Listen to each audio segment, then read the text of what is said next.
Baiklah, pada siang hari ini kami akan berbagi tentang pembelajaran yang akan didapatkan selama mengikuti program guru penggerak selama 4 bulan ini, yaitu tentang budaya positif. Adapun tujuan budaya positif menurut Kemdikbud Dewan Karangan yaitu bahwasanya program anak itu yaitu bermain, memiliki kebebasan. Dan selama saya mengikuti program guru penggerak, bahwa kita sadar bahwasanya banyak anak yang mengikuti kemauan kita, bukan kita yang mengikuti kemauan anak. Jadi mungkin selama ini saya pun berpikir, bermindset bahwasanya kitalah yang dapat mengatur anak. Sedangkan di pemerintahan sekarang maunya anak itu memiliki kebebasan dalam belajar. Dalam contoh, dalam gaya belajar. Mungkin kita sering menonton dalam pembelajaran seperti belajar tempat duduk yang itu saja. Mungkin pun saya seperti yang dirasakan di kelas 6, tapi diharapkan kita di lapangan masih bisa mengontrol tempat duduk berbagai macam. Kita usahakan. Mungkin saya pun banyak kurangnya, mungkin banyak pengalaman ibu-ibu di sini yang lebih mungkin saya pun meminta masukan dan ilmu. Nah, di sini bagaimana menurut ibu hukuman dapat mendisiplinkan anak? Apakah bapak dan ibu setuju bahwasanya hukuman itu dapat mendisiplinkan anak? Bagaimana bapak dan ibu? Tentu hukuman dari segi apa itu? Hukuman dalam memberikan suatu punishment kepada anak. Misalnya anak tidak memenuhi PR, kita beri hukuman. Anak tidak memakai makeup, kita beri hukuman. Tentu Apakah hukuman itu dapat merubah si anak? bisa. Tentu ya. Apa alasannya? Ya, mungkin kalau pertama kita tanya alasan anak mengapa dia seperti itu. Mungkin kalau kita langsung beri hukuman, itu anak bisa berubah dengan memberikan hukuman itu.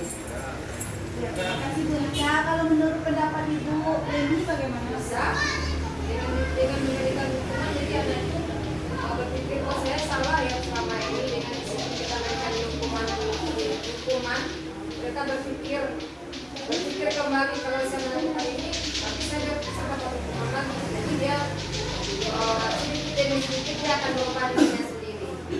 Ada ganjarannya, takut, rasa takut. Ada rasa takutnya. Ya, selama saya mengikuti program guru penggerak ini, saya berpikiran bahwasanya hukuman dapat merubah anak. Tetapi nyatanya selama pendidikan bahwasanya hukuman ini tidak merubah anak. Contoh kepada saya sendiri.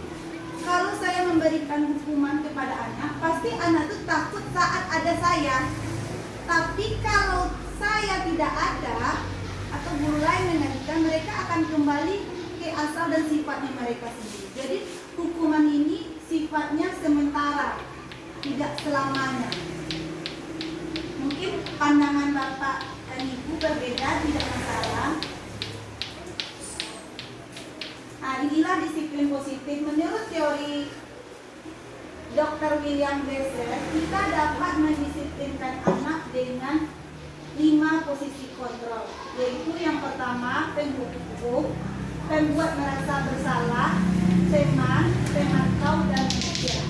Nah, di sini saya ingin berbagi pengalaman juga, atau ibu berbagi pengalaman dari 5 posisi kontrol ini, mana yang lebih baik kita terapkan di sekolah kita ini, bapak dan ibu? Yang ini Bu, sebagai penghukum kita, sebagai pembuat bersalah, teman, pemantau, manajer. Teman. Bagaimana menurut bapak dan ibu yang lain?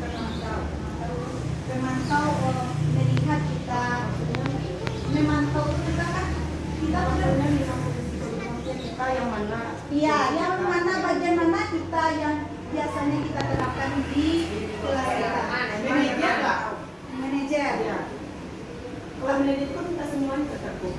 Ah ya, kalau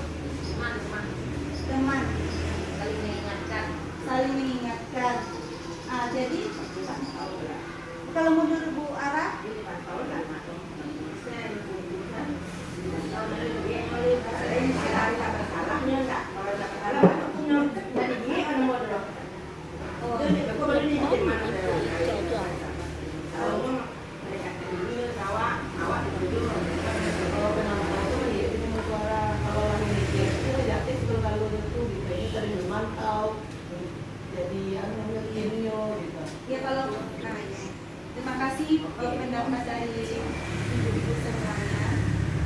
Jadi di kurikulum Merdeka ini kita harus memiliki nilai-nilai kebajikan yang 5. Jadi saya harusnya lebih belajar kepada ibu-ibu yang telah memiliki kurikulum Merdeka, yaitu 5 profil Pancasila: beriman, mandiri, bernalar kritis, berkebinekaan global, bergotong royong, dan kreatif. Kalau beriman dan bertawakal kepada Tuhan Yang Maha Esa, mungkin kita sudah nampak di sekolah kita ini ada sholat duha, program aktif, kultur sebelum belajar,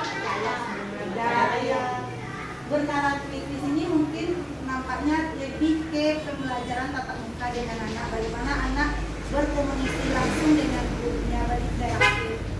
Yang ketiga, berkebinekaan global, anak-anak mengenal budaya Indonesia, mungkin kita sudah melaksanakannya. Yang keempat, bergotong royong, sudah kita terapkan setiap hari Rabu, dan yang terakhir kreatif. Mungkin di sini kita bersama-sama Bu, meningkatkan kreativitas anak setiap kelas, bagaimana program kita ke depannya supaya anak-anak di SD dan pasar baca ini bisa ada masukan kita supaya program kita ini bisa berjalan. Ibu Evi dan kita kan sudah punya materi buat sama-sama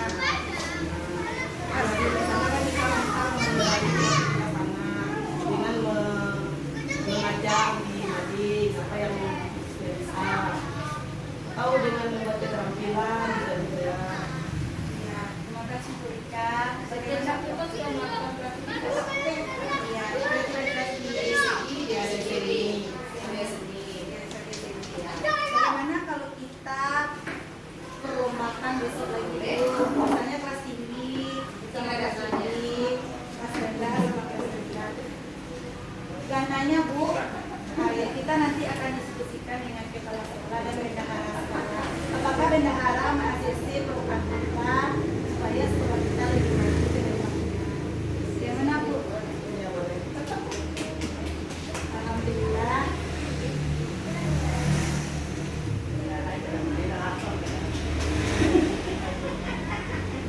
Dan di program guru penggerak ini saya mendapatkan ilmu bahwasanya kita sebagai guru tidak boleh memberikan reward kepada anak atau penghargaan. Seperti misalnya kita memberikan sebuah makanan atau bingkisan, itu dampaknya jangka pendek. Jadi anak-anak itu nanti kalau tidak ada dapat hadiah dia tidak mau belajar lagi.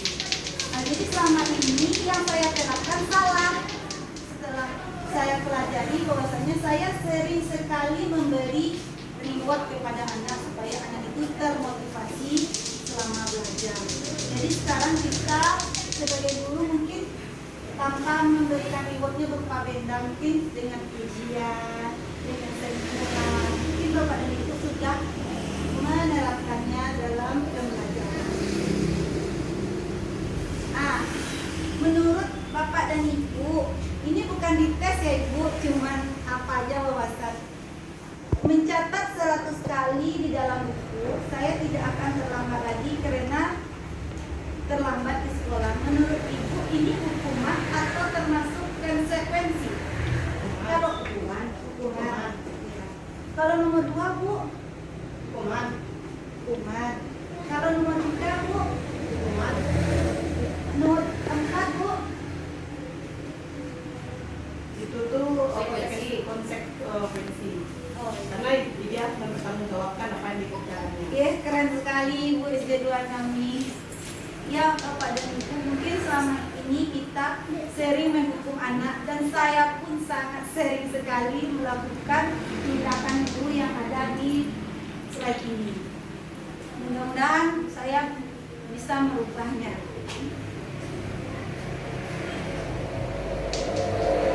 Ini ada perbedaan hukuman dan konsekuensi. Kalau hukuman kita menyakiti sesuatu yang menyakitkan harus terjadi, sedangkan konsekuensi sesuatu yang harus terjadi. Ada akibatnya. Kalau konsekuensi dari apa perbuatannya, apa akibatnya. Berarti kita udah berjanji, ada konsekuensinya dengan anak itu. Iya, bertanggung jawabannya. Dan ini adalah restitusi. Di sini dalam program guru penggerak kita sebagai guru harus dapat merestitusi kegiatan anak, yaitu sebagai penguat di dalam kelompoknya. Kalau anak-anak kita melakukan kesalahan atau perbuatan yang menyimpang, kita harus kembalikan lagi ke dirinya mereka sendiri, balik ke karakternya mereka sendiri. Itulah restitusi. Oke. Nah, inilah beda hukuman dan disiplin. Kalau hukuman ini suatu yang menyakitkan, kalau seperti suatu yang harus terjadi, sedangkan restitusi yaitu pilihan. Jadi kita menstabilkan anak kembali. Ini ciri-ciri restitusi.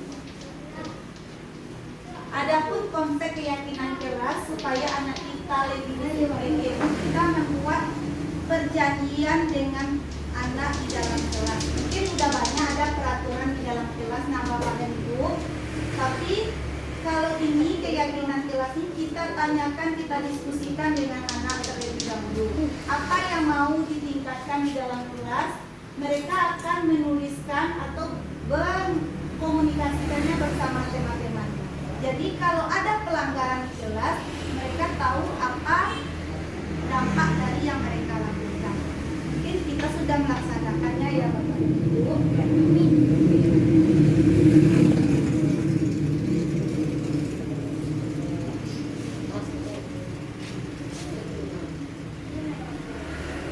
Ini yang banyak yang kita temui, bahwasanya kebutuhan anak kita yaitu rasa sayang, penguasaan, kesenangan, dan kebebasan.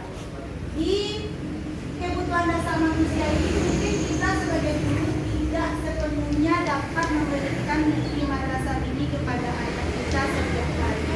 Bagaimana menurut Bu Rika atau Ibu Deni? Kebutuhan dasar manusia ini apakah sudah terpenuhi kepada anak kita? Memberikannya semuanya mungkin sudah, tapi kalau dalam satu hari itu mungkin tidak semuanya terpenuhi. Tapi kalau dalam beberapa bulan atau mungkin sudah ada semuanya yang diberikan, gitu kayak kesenangan, mungkin ada beberapa pembelajaran yang sudah anak itu merasa senang di dalamnya, dan diberikan juga kebebasan memilih, misalnya dalam apa gambarnya, mau kayak mana, misalnya memilih warnanya warna apa. Kalau memberikan kasih sayang itu tuh saya rasa wajib, karena kita seorang guru kan kita sama di sekolah mungkin harus wajib kalau memberikan kasih sayang dan rasa diterima. Kalau penguasaan itu dapat jelas. Ya, penguasaan dalam anak, Penguasaan kita terhadap anak. Ya. Kalau misalnya kita tidak menguasai anak, otomatis kita tidak bisa mengajarnya, karena dia tidak akan mengikuti apa yang kita berikan kayak pelajaran, mungkin tidak ikutinya apa gitu. Nah, sepertinya sudah semuanya. mungkin ada kekurangan kita dalam belajar itu yaitu mengikuti kesenangan anak. Mungkin gaya belajar kita mungkin selalu monoton. Ternyata Bu, di dalam kurikulum Merdeka ini anak itu tidak apa-apa ribut di lokal Bu. Selama ini kita kan tidak boleh ribut, harus tenang. Jadi di dalam kelas boleh ada 3 gaya belajar. Misalnya anak yang bermain, anak yang serius, anak yang kurang boleh dikelompokkan sekarang. Jadi kalau kita untuk menghadapi kurikulum Merdeka ini, kita harus lebih tahu kebutuhan anak. Itu yang saya dapat di program guru penggerak.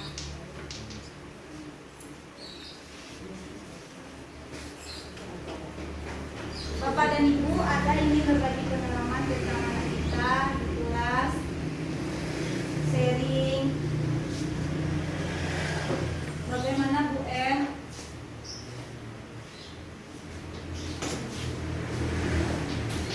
Kita sama-sama Bu, memberi masukan atau saran.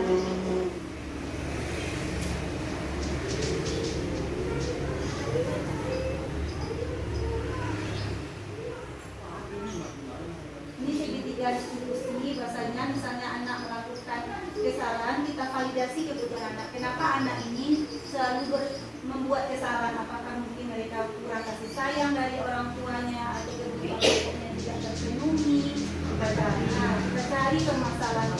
Tapi sekarang karena kita banyak anak, mereka kita marahi, berarti mereka merasa tertekan pergi ke sekolah ini. Jadi kita sebagai guru harus meningkatkan kebutuhan anak di sekolah. Mungkin ibu-ibu yang udah senior bisa berbagi pengalaman kepada kami yang muda-muda ini, Bu. Mungkin ada suatu masalah pada anak ini, bagaimana ke depannya kita. Ayo contohlah Rizik dari kelas 6 ini. Dia kurang kasih sayang dari orang tuanya, juga kurang dalam belajar, hanya datang ke sekolah aja gitu. Bagaimana giat lagi untuk supaya anak kita ini berhasil di depannya. Saya sebagai guru ke-6 meminta masukan dari ibu-ibu hebat di rumah Pasar Muda. Kalau menurut saya mungkin yang mendatangi rumah sekolah.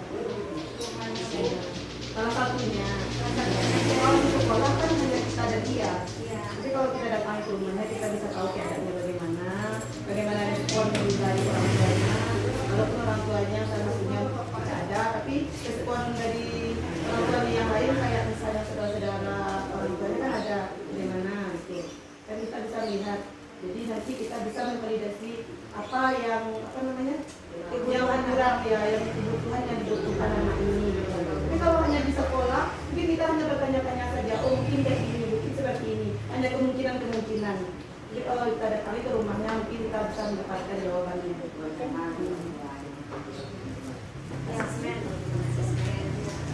Kemarin udah saya konfirmasi sama Rizik, tapi karena kita datang ke rumahnya, dia tidak di rumah, dalam pergi bermain, pun karena ibunya datang, jadi kita tidak bisa bertemu waktunya, Bu. Mungkin besok ke depannya saya akan cari jadwal yang cocok untuk bertemu dengan orang tua.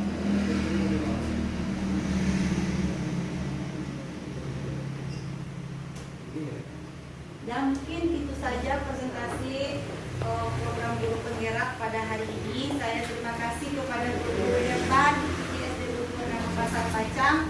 Semoga kita maju bersama. Assalamualaikum warahmatullahi wabarakatuh. Waalaikumsalam warahmatullahi wabarakatuh. Dan anak ibu, hari ini kita akan membuat kesepakatan kelas, yaitu bagaimana supaya kelas kita ini dapat memiliki aturan. Kesepakatan kelas ini kita buat bersama. Jadi apa yang harus kita sepakati, anak ibu tulis di sini dua-dua ditempel. Nanti kesepakatan apa yang paling banyak itu yang akan menjadi kesepakatan kelas kita. Paham? Misalnya kita disiplin, datang tepat waktu, mengerjakan tugas, apa yang ingin kita sepakati di kelas ini. Nanti bikin di sini apa yang ingin disepakati ya.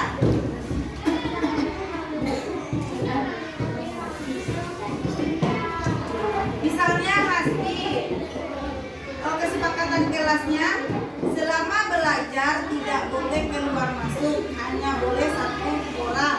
Bagaimana kayak gitu? Kesepakatan itu yaitu perjanjian kita sama-sama di kelas ini. Ya nanti dibuat nih. Yang keinginan kamu apa? Kesepakatan dan keinginannya ya. Oke? Buat di sini namanya. Ya, buat apa ini? Kesepakatan dan keinginan. Kesepakatan. Iya betul. Ini lagi.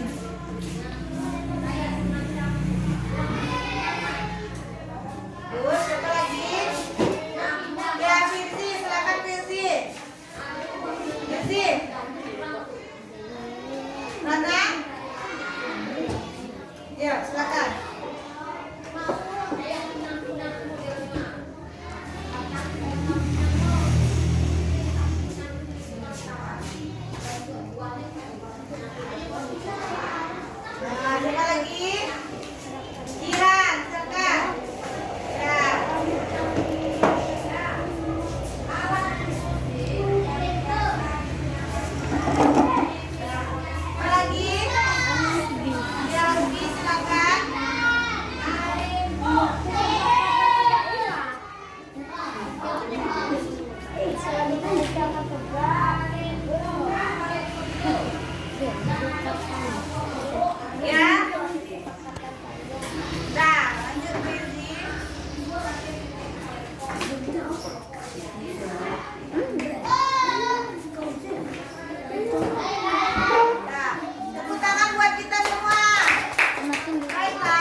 kelompoknya. Ya, silakan Lala. Ya. Nah, ya berdiri sini. Baca sini yang mana mau Lala bacakan? Silakan. Dari awal ini. Dari awal ini. Harapan dulu. Ini belakang ini. Nah, bacalah. Harapan dari Rafiq Hijratullah. Saya ingin belajar lebih fokus supaya bisa menggali cita-cita saya. Tepuk tangan Pak Rafiq. Dan kesepakatan yang dibuat oleh Rafiq yaitu tidak boleh keluar masuk ketika ibu guru menerangkan. Sepakat kita? Sepakat. Ya, silakan lagi Lala. Siapa yang ingin dibacakan? Silakan. Harapan si Asri adalah saya ingin lulus dengan nilai terbaik dan menjadi murid terbaik, bisa membanggakan orang tua dengan nilai terbaik, ingin mendapat nilai terbaik untuk masuk sekolah yang diinginkan. Luar biasa sekali. Tepuk tangan. Ya, silakan lagi. Bacakan belakang ya. Yang mana baca lagi?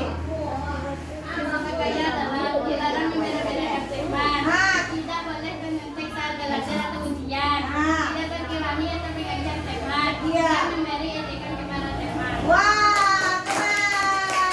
Terima kasih, Lola. Siapa lagi yang ingin membacakan harapan dan kesepakatan temannya? Ayo, Raffi. Silakan. Lihat deh semuanya. Harapan Rudy. Nah, Harapan saya adalah saya ingin meraih cita-cita dan saya ingin belajar di sekolah ini. wah, keren. Oke, tepuk tangan. Apa lagi? Kesepakatannya, kesepakatan saya adalah rajin belajar dan menjaga sifat waktu. Wah, harus bagus tuh. Tepat waktu tuh yang harus kita sepakati di kelas ini. Setuju? Setuju. Terima kasih. Siapa lagi ingin membacakannya? Ayo. Bagus. Rizky, silakan. Pilih.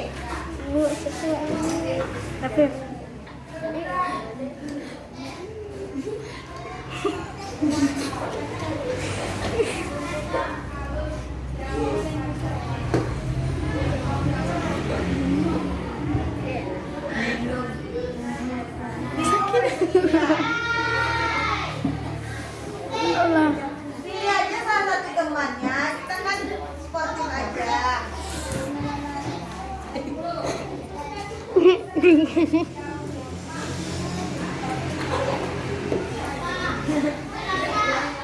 Ya. Siapa? Raka. Ya, silakan. Rata-rata satu ingin menguasai materi matematik. Wow, keren. Dengan nilai terbaik. Ya, bagus. Ingin membahagiakan orang tua dengan nilai terbaik. Keren. Apa lagi? Yang mana mau? Nah, apa kesepakatan yang dibuat oleh temannya?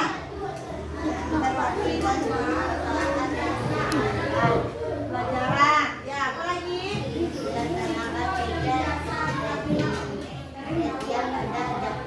Nah, melaksanakan piket sesuai dengan jadwal piketnya.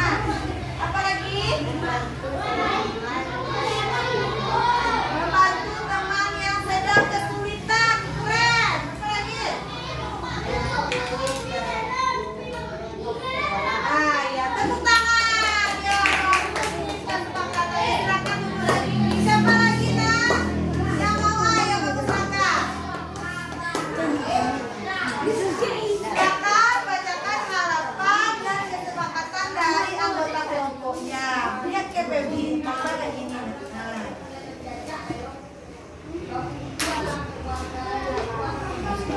Nah, Rizky. Ya. Harapan Rizky, satu, ingin mendapatkan nilai yang bagus. Iya. Dua, ingin menjadi bintang kelas. Wow. Tiga, ingin lulus dengan nilai yang bagus. Iya, bagus. Tepuk tangan. Satu, datang tepat waktu. Dua, rajin belajar. Dua. Membuat PR. Nah. Tiga, mematuhi peraturan sekolah. Ya, tepuk tangan. Terima kasih kepada Raka. Hebat ya.